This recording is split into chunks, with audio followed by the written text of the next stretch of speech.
अल्लाह पर यकीन और उसकी रजा मर्जी पर भरोसा करने वाली कहानियां हमें धैर्य और उम्मीद का सबक देती हैं। यहाँ एक छोटी और दिल को छू लेने वाली कहानी है जो तवक्कुल, अल्लाह पर अटूट विश्वास की अहमियत को समझाती है। अल्लाह की हिकमत और हमारा यकीन। एक बार एक नेक इंसान एक जलती हुई रेगिस्तान की राह से गुजर रहा था। उसके पास खाने के लिए कुछ नहीं था और प्यास के मारे उसका बुरा हाल था। वो चलते चलते थक कर एक पेड़ के नीचे बैठ गया और अल्लाह से दुआ की, तारांकन, ऐ मेरे रब, मैं बहुत प्यासा हूँ, मुझे पानी अता कर। थोड़ी देर बाद उसने देखा कि दूर से एक घुड़सवार आ रहा है। वो इंसान खुश हो गया कि शायद अब उसे पानी मिल जाएगा। लेकिन जब घुड़सवार पास आया तो उसने बिना कुछ कहे उस नेक इंसान पर कोड़े बरसाने शुरू कर दिए। नेक इंसान हैरान रह गया कि उसने पानी मांगा था और उसे मार पड़ रही है।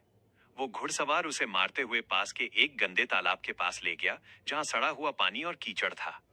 घुड़सवार ने उसे मजबूर किया कि वो गंदा पानी पिए। नेक इंसान रोने लगा और बोला, तारांकन अल्लाह, मैंने तुझसे रहम मांगा था, ये मुझ पर कैसा जुल्म है। घुड़सवार ने तब तक उसे नहीं छोड़ा जब तक उसने वो गंदा पानी नहीं पी लिया। गंदा पानी पीते ही उस इंसान को जोर की उल्टी वॉमिट हुई। उल्टी के साथ उसके पेट से एक काला जहरीला सांप बाहर निकल आया जो उसने सोते समय अनजाने में निगल लिया था। वो घुड़सवार और कोई नहीं बल्कि अल्लाह का भेजा हुआ एक फरिश्ता था। जैसे ही सांप बाहर निकला वो इंसान तंदुरुस्त महसूस करने लगा। तब फरिश्ते ने कहा, अगर मैं तुम्हें ये बताता कि तुम्हारे पेट में सांप है तो तुम डर के मारे मर जाते, और अगर मैं तुम्हें जबरदस्ती ये गंदा पानी न पिलाता तो वो जहर तुम्हें खत्म कर देता। मेरी मार और ये गंदा पानी दरअसल तुम्हारी जान बचाने का जरिया थे। इस कहानी से हमें क्या सीख मिलती है? अक्सर हमारी जिंदगी में ऐसी मुश्किलें आती हैं जो हमें लगता है कि हमारे साथ गलत हो रहा है। हम अल्लाह से मांगते हैं लेकिन मिलता कुछ और है।